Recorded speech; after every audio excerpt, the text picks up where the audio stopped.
This podcast is supported by listeners like you. We're grateful for your tax-deductible donation at newthoughtphilly.org or the link in the episode description.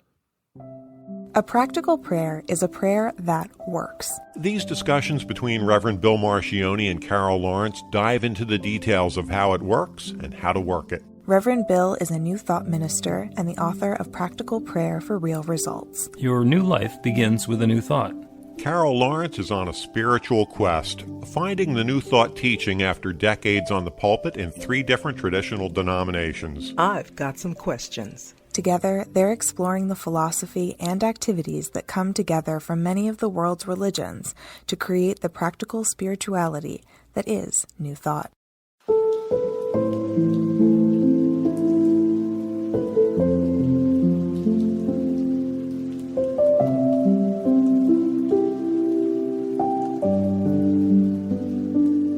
Welcome to the Practical Prayer Podcast. I'm Carol, here with Reverend Dr. Bill Marcioni. I'm going to talk About sin. Yeah. Ooh, you troublemaker. That's a 3-letter word. Usually we start with 4-letter words. Well, In traditional religion, sin is pretty big. yeah, it's pretty bad. Mm-hmm. And when I, crossed the street to New Thought, I found a whole different idea about it, which was very nice, in that it's not that I'm trying to say that sin is okay, but it carries more than the idea of doing something wrong or a mistake, because I believe in that mistakes and judgment, and you could be in just a whole nother place in your life and make a decision that you wouldn't make if you were in a better place. And so, but in the traditional place, it all comes under the same umbrella. And then if that's not enough, there's a whole lot of real serious punishment and stuff that might happen to you. And that just does not feel like grace to me.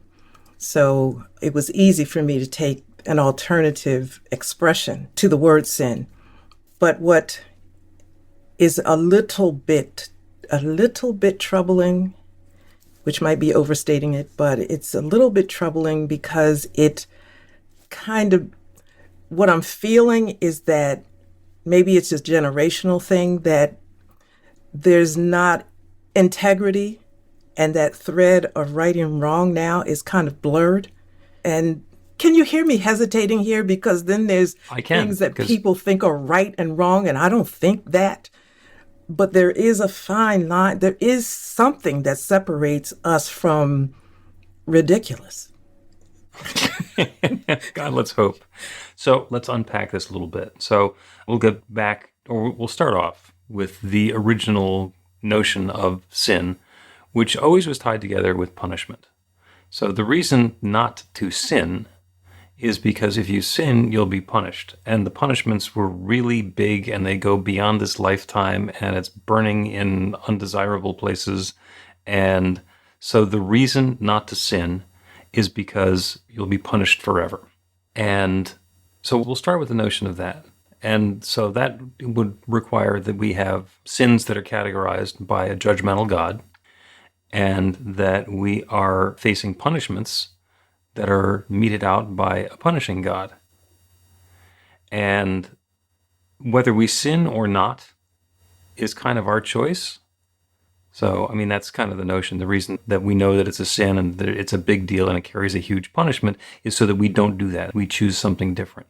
So if we put all of that stuff together, and I'm going to make a point that I have made on more than one occasion on this podcast, is if we are at choice about doing something or not doing something, and the result of doing it is going to be that God, the punishing God, is going to become angry and punish us, then we can force God's hand. Then we have the formula for how to decide how God is going to respond to something. And the thought that we're in charge of this relationship is preposterous. We're talking about the infinite intelligence, the divine presence, the love that shares itself as all of its creation. And then there's me. And if I can just sit in here choosing, decide, all right, I'm going to do something that's made God so angry that God is going to change what God was already doing and do something different, then I'm in charge of the relationship. And I just don't think that God works that way. So from a practical standpoint, that's where, for me, sin and punishment falls down, because God is infinite. And the whole idea is that God loves us regardless of what we do. And if God doesn't want us to do something, then we can't do it. It is impossible. Hold your breath and levitate. You can't do it right now. And it's not because God doesn't want you to, or maybe it is, but you can't do it. And if at some point we figure out how to levitate, it's because we've gotten ourselves into the alignment with that creative power so that we now know how to levitate. Back around to sin and the value judgments that are in with sin. When we sin, we do something that's wrong, or something that's bad, or something that's incorrect. And it depends, it used to just be wrong or bad. When you sin, it's bad behavior. It's morally reprehensible behavior. And now it's just incorrect because we're softening it. There is something somewhere, someone deciding what's good and what's bad, what's right, what's wrong, what's incorrect or correct. And who's in charge of that? You can look at, there's currently a war going on between Russia and Ukraine. And is that war good or bad? Are the Ukrainians the good guys or the bad guys? Are the Russians the bad guys or the good guys? Who's to say? I mean, there are people who believe that their side is in the right, and other people who believe that they're in the wrong. And what it comes down to is a matter of judgment, and perhaps there will be some enthusiasm. One side seems to be a little bit more frantic in fighting this war than the other side. Sitting on the west side of this war, I have my own judgments about it, but that's very clearly a judgment. And yeah, I want to live in the sort of world where big countries can't invade little countries and take their stuff. And it's worth fighting for that. But it's not God's war. That judgment is very clearly generated by and focused and doled out by human beings making their own value judgments. So that brings us down to the question of what's right and what's wrong. You go through the 10 Commandments. I think, 6 or 7 of which are things that you shouldn't do. Okay? Thou shalt not kill, thou shalt not commit adultery, etc., etc., etc. Do you really need the 10 Commandments to tell you not to kill somebody? If you do, good. Have some commandments. If you need sin to tell you that murder is bad, then by golly, don't murder somebody because it's sinful. I don't really care why somebody doesn't murder somebody else. If it's because their own moral compass says that's not who I am, that's not what I'm going to do, or because they're afraid of being punished in the afterlife, fine. It's about behaving in a way that supports me being comfortable living on the same block. So Carol's now going to say, that's a lot. Because that's a lot. That felt like a lot to me. That's a lot. That's a lot. Okay, you said so much. I'm trying to figure out which one. I tell you having that microphone for over 30 years, every time that sin thing came up, I early on said that I'm not going to do this. I'm just not going to do this. Because you damage people by spewing out value judgments, and you don't know who's there. Like I might have 500-600 people in a congregation, and you're just blathering out something that came through the common lectionary that you're supposed to talk about, and you only have a short time to do it. I just would feel like so often you are wrecking lives in this short space of time because there's no time to explain, no time to consider. So who's defining this sin thing? You made a comment, I think backstage, you said people don't like rules. And, my father used to say, you don't like rules. He said, I tell you what. He said, there's nothing wrong with that. It's nothing wrong with that. He said, but find out why the rules are there. If then it's not workable or it is offensive, change it. But first find out why the rule is there. And I went back even further. Let's define this. What do you call sin? And you can come up with like a list of 100 things. But for me, it gets down to this. Thou shalt not hurt another person. And under the hurt comes all the rest of that stuff. So if it is harmful to somebody else, you just freaking don't do it. Even if it infringes upon you in some way, you don't hurt people. You don't say things and do things that hurt people. Now, that's just me. It's real simple to live that way. I'm not saying that It's easy. Yeah, it's much easier to live that way. I'm not saying that I don't ever offend people, but I do like a check and balance, whatever. But all this other stuff, like what's right and wrong, okay, so a person chooses to live a certain way with another person of their choice. And you got a whole host of people in a society saying they shouldn't do that. Mm-hmm. And I am extremely passionately opposed to that argument, because people live and they mind their business and they do no harm to anybody else. But you want to create a movement against certain people and you want to label it a sin and then find that that word in the book that is supposed to be holy. No disrespect, guys, but in that book, and lay your value judgments on it, your interpretations on it, and look at the lives that you have destroyed. And some people don't know how to recover. They don't have the tools or the support systems to recover. Now, having said that, because that's a whole show. That's a whole show. We'll get to episode number 100 today. You know what? Let me I feel, oh my goodness, I'm like real bubbled with this. But I've been in conversation and discussion with James Allen for a couple of weeks now. Serious discussion with this dude. And he's a hardballer. He talks about sin and integrity and da-da-da-da-da. And it's not wrong. It's not wrong. He's just hardballs. Now, if you can stay with it long enough, he does talk about grace. And it is a wonderful thing that he does. You just got to stay with him till he gets there. But what he is saying so absolutely true, but you can't say it that way in this generation.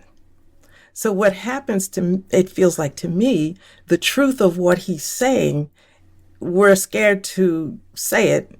And now things are going off the rails because certain things can't be said in a certain way and certain words can't be used.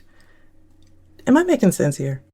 You're making some sense here. And I'm going to make 3 points and then we're going to take a break before you have a chance to say anything we're going to talk about when we come back. Okay. I'm just telling you that I'm going to do that Okay. because first off, don't do anything that hurts other people. I, on the one hand, agree with that. And in my younger days, I was a professional smartass on the radio, and my job was basically saying mean things to hurt people's feelings, and there were people who loved that. And then you think, well, but that's an outlier. And then you have the people who are at church Sunday morning, they're all about, avoiding sin and penance. And where were they on Saturday night? They were at a boxing match where they were betting on somebody who is there to hurt somebody else. And if you don't like that one, then you can make it a football game where there's a certain amount of pain that's involved in those as well. So on the one hand, don't hurt other people is a great idea. On the other hand, there might be something else that's going on there. I'm not even going to get into the S&M and all the rest of those things about people who like being hurt or need to be hurt in order to learn a lesson. And if I'm going to learn forgiveness, then I'm going to have somebody who's going to do me wrong so that I can learn to forgive them. We're going to completely let go of that. Yeah, please, because that's like agreement. Like you get in there and you agree that somebody's going to knock your block off. Like you got in there and that's the deal. Right. And there are ways that we do that very subtly in life. Again, not going to talk about that. We're going to do a break, and then we're going to talk about the one rule, which is the golden rule.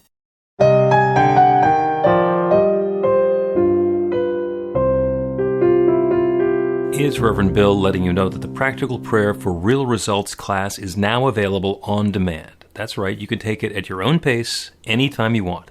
All of the information is at BeTheLight.com. That's b-the-light.com. You know where to find that stuff. The class is 5 lessons, broken down into 18 modules, and you can take them at whatever pace is comfortable for you. As you work through the process, it starts out with the theory, goes into the practice, there are experiential activities and exercises, and at the end of the program, you will wind up with an understanding of how practical prayer works, and a practical prayer for yourself that will work to create transformation in your life. And as you know, it works for everything. Take a look at the class online at BeTheLight.com. There's a sample lesson so you can see how the class is going to work for you, and then dive in. The great news is it's on sale now. You can register and save $20 off of the regular price. I'm looking forward to seeing you in class.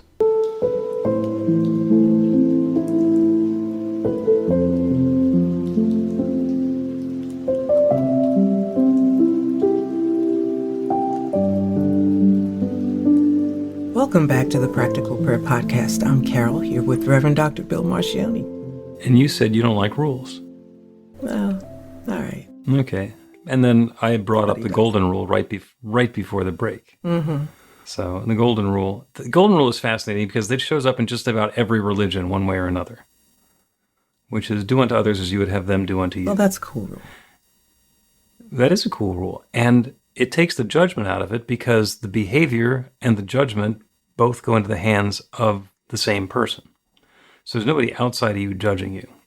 You're not even saying this is good behavior, this is bad behavior. What you're saying is this is something that I would be okay with somebody else doing to me, in which case it's okay for me to do it to them. And as long as we're being honest, and by the way, honesty is, on a scale of good to bad, I would say it's good. If we're being honest. Depends. It all depends. Yeah. Honesty is good, especially with ourselves.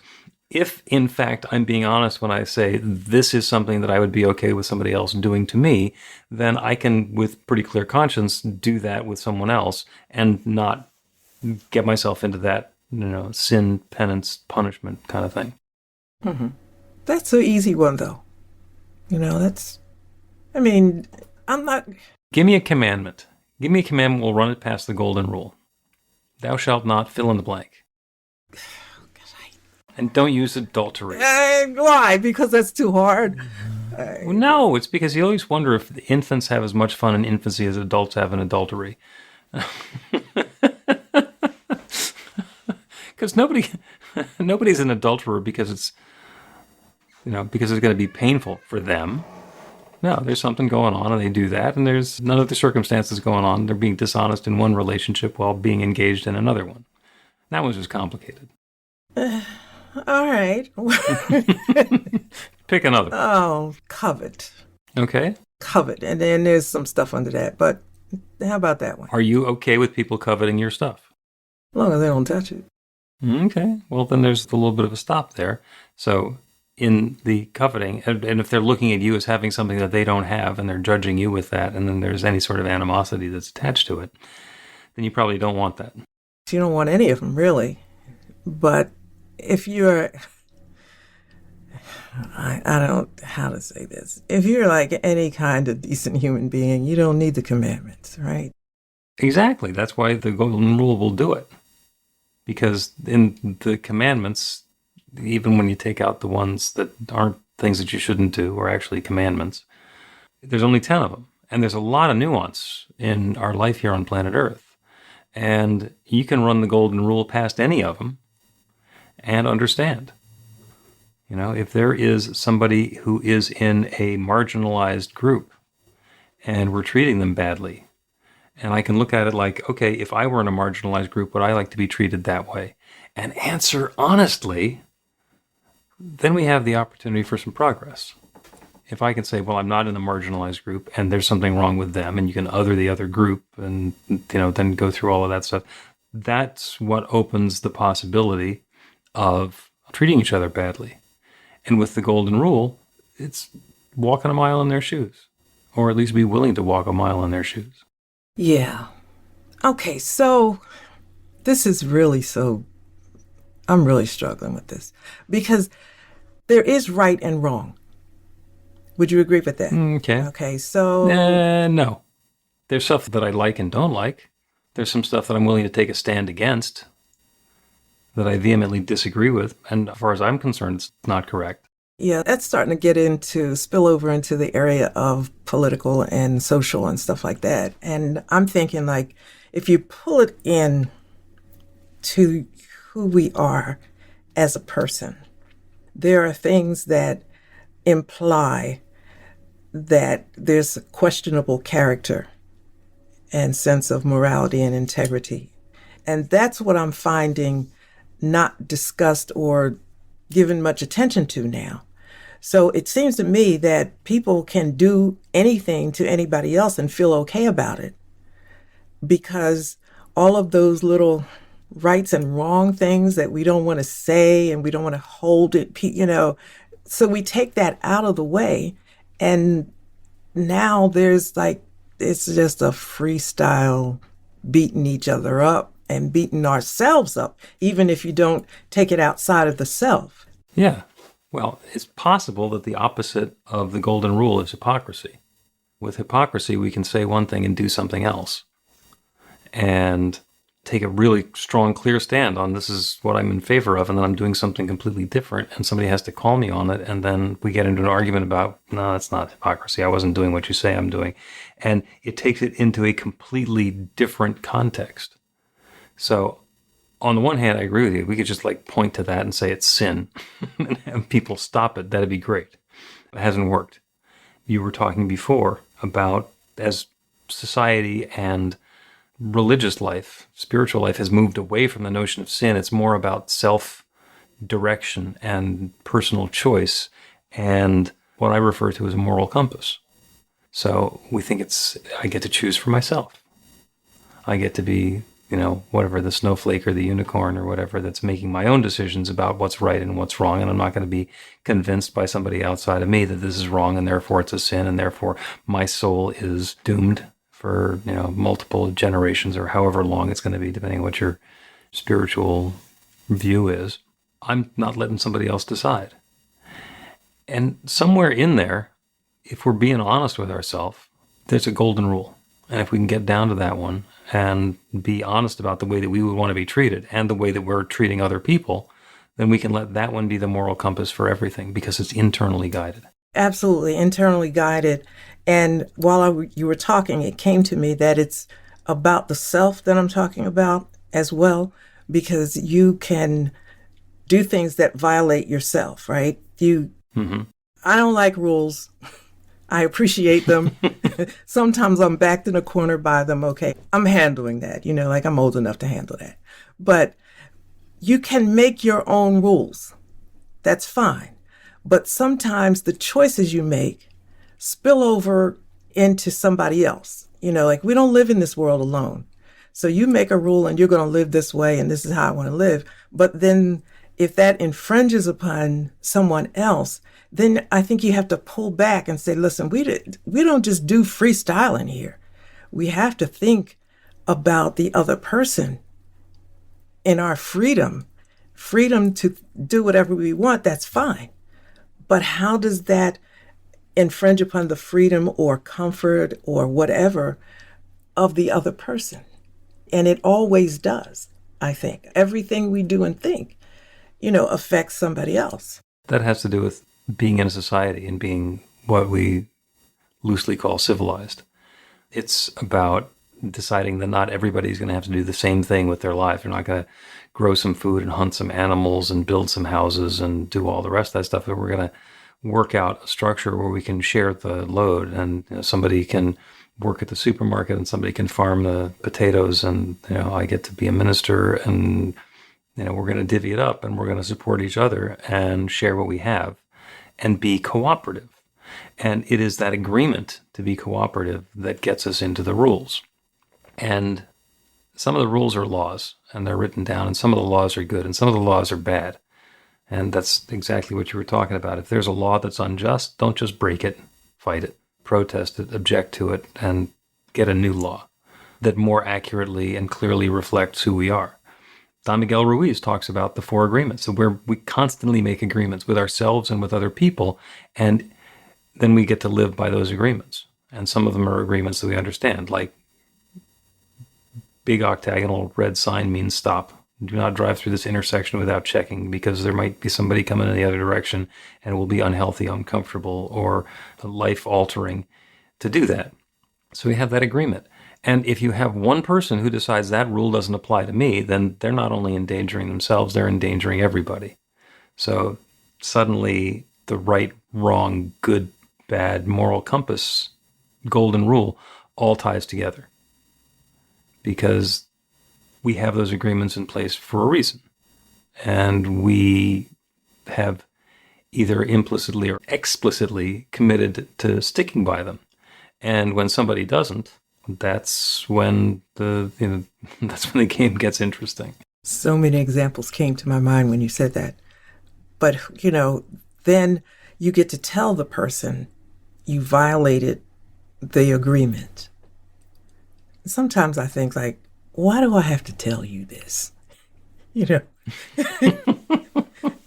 Why, and you'll hear me quote my father a lot. He said, don't live your life in such a way that people have to say certain things to you. What is it that makes you're going to push the envelope this far to see how long it's going to take before somebody tells you that you should not turn left on a red light. Mm-hmm.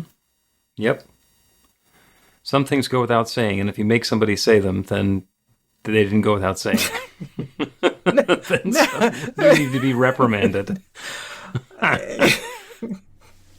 Yeah, I don't know if I'm getting where I was trying to get to. It just feels like... No, I understand. And a lot of it is the agreements that we have with each other and what we're going to do.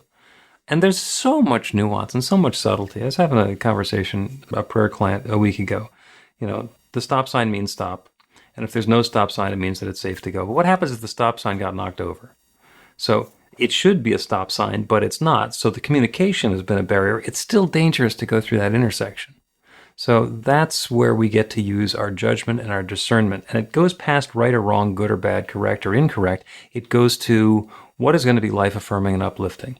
Now, if I am driving through my neighborhood and I'm stopping where there's no stop sign just to make sure that it's safe, I might get people behind me honking, but I'm going to be much safer than if I weren't doing that. And somewhere in there's a continuum that starts off as safe and practical and ends up as paranoid. And what I want to do is find myself in the right spot on that continuum where I can live comfortably. And other people can either live comfortably there with me or not, and they can sit there behind me and honk. And I get to be okay with it either way.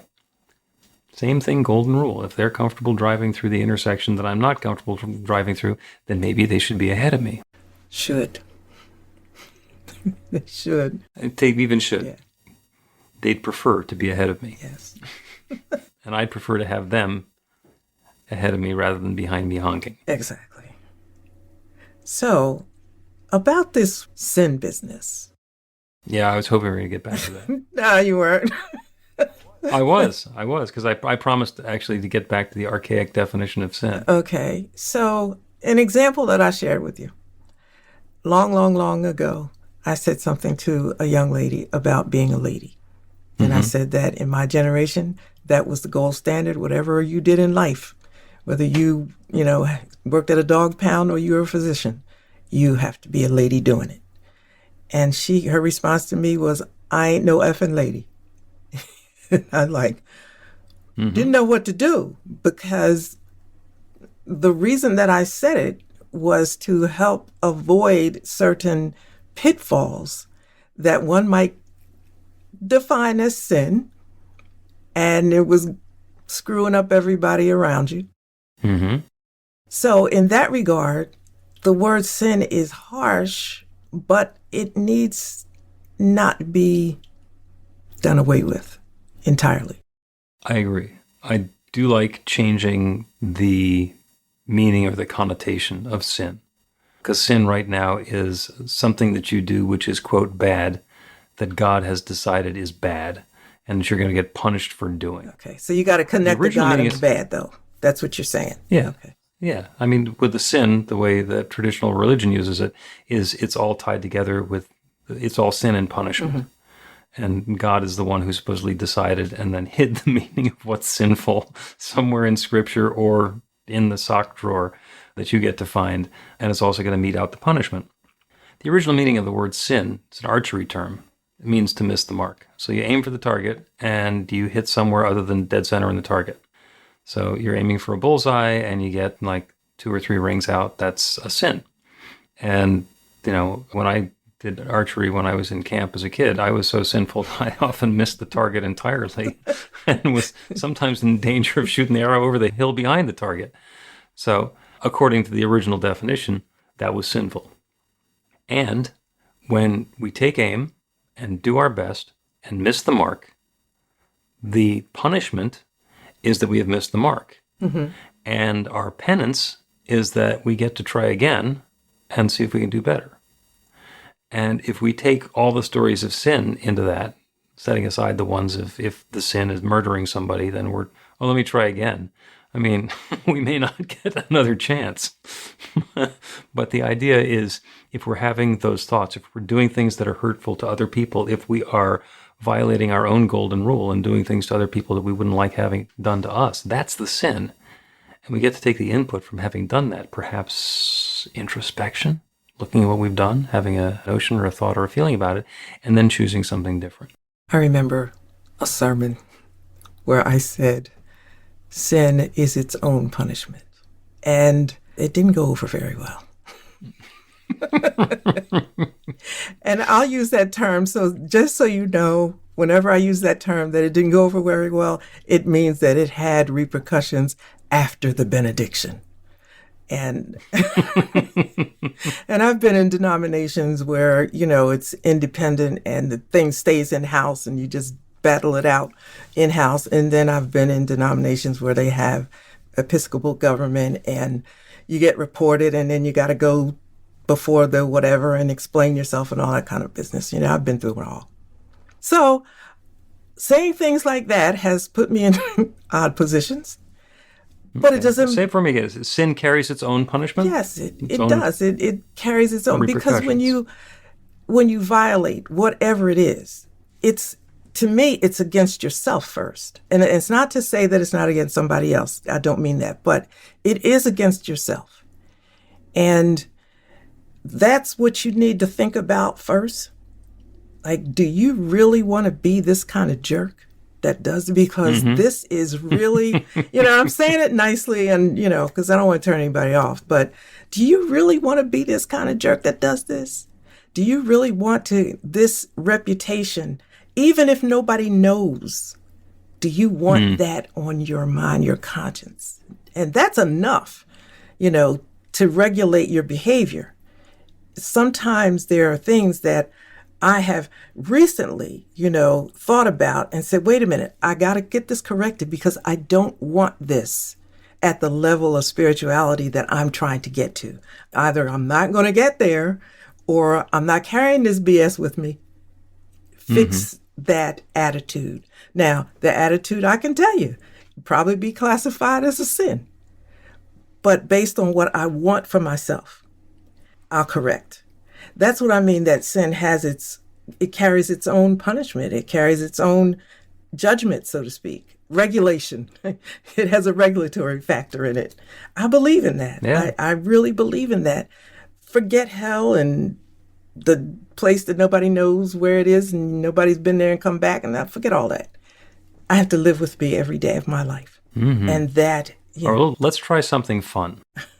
Okay. Let's take a break, and when we come back, we will do a practical prayer on sin carrying its own repercussions and living in a world that way. And then the fun part is we can see if any of your old bosses call me.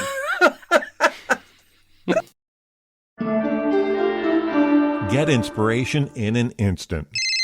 God calls are the gentle and uplifting moment of truth to help you remember that the bright light of God's love is shining right now as you. It's your God Call with Reverend Bill. Start your 2-week free trial today, and you'll get a phone call 4 times a week from Reverend Bill with an uplifting half-minute message filled with insight, wisdom, story, and fun. Let your light shine. You can answer the call to listen to it live or let it go to voicemail so you can hear it later. After the free trial, your subscription is just $5.95 a month. The details are at godcall.org. God calls are disruptive, intentionally. Whenever you write something, put on a gold star. They take you away from your routine to remind you about the truth of who you really are. They come at random times between 8:15 a.m. and 6 p.m., so you won't be expecting them. And somehow, the message is exactly what you need to hear at the time. Magic is loose in the world. It's a moment of motivation in the middle of your day. Find out more and start your 2-week free trial now.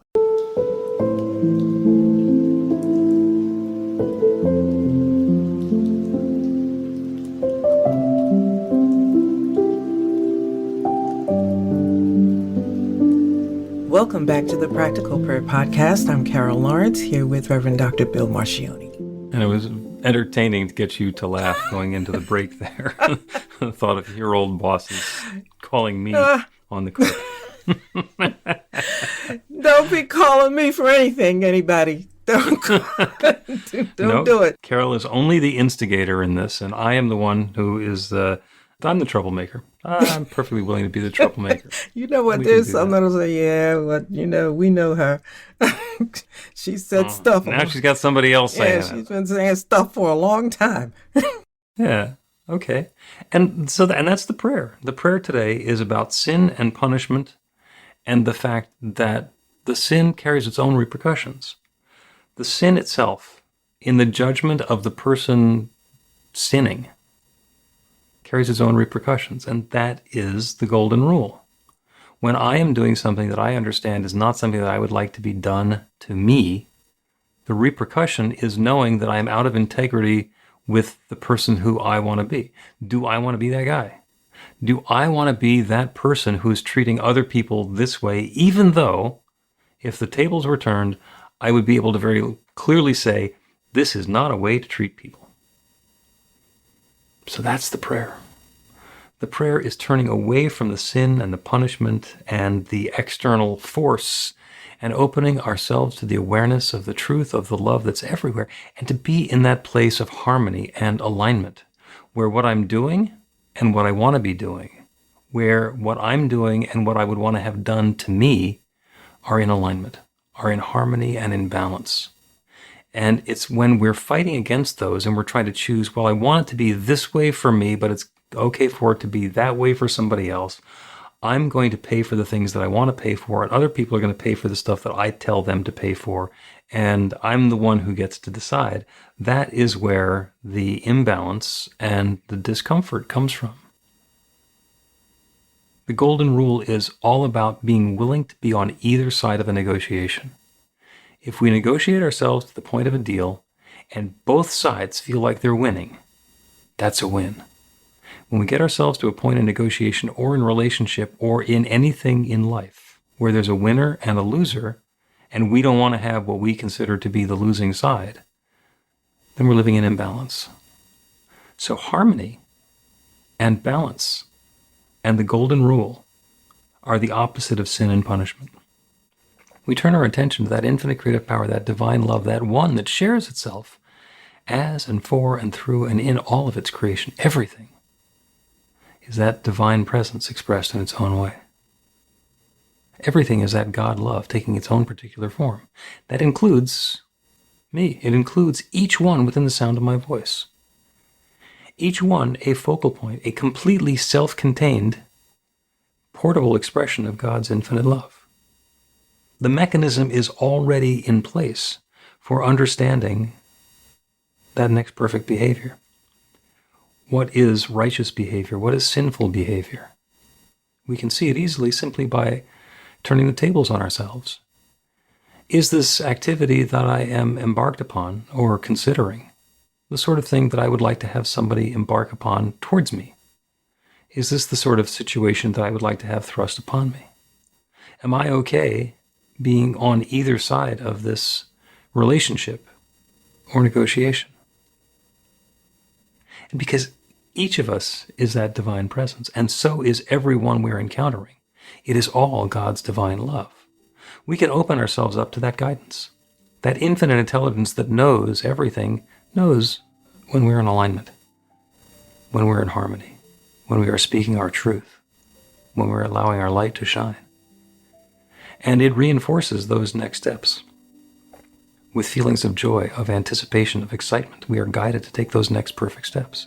The infinite is willing to guide us at all times, in every activity, and in every moment. And we are also free to choose something else. We are free to choose that which is not our highest and best. We are free to choose that which we would not have done to us. And the idea is to have that choice and to take the one that brings more harmony, more love, more joy, more good into our lives and into the lives of all those around us. So that's the good that I'm inviting now. That guidance, that wisdom, that harmony, that alignment, that awareness of the golden rule, of being in integrity with our word, of being in alignment with the good that we're seeking. And then to take those steps and to joyously allow the infinite to guide us and move us forward in whatever this next new experience is.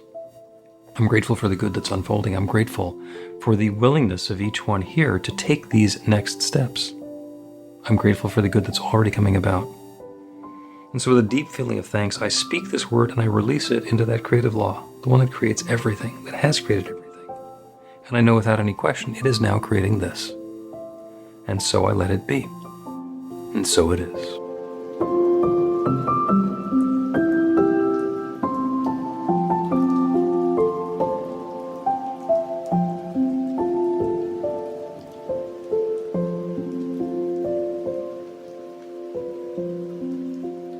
The Practical Prayer Podcast with Reverend Bill Marcioni and Carol Lawrence is a production of BeTheLight.com. be-the-light.com, where you can find more information about practical prayer for real results. Our theme is by Music of Wisdom. You can learn about the spiritual community of New Thought Philadelphia with daily guided meditations, Weekly celebrations of spirit and Reverend Bill's classes in practical spirituality at newthoughtphilly.org.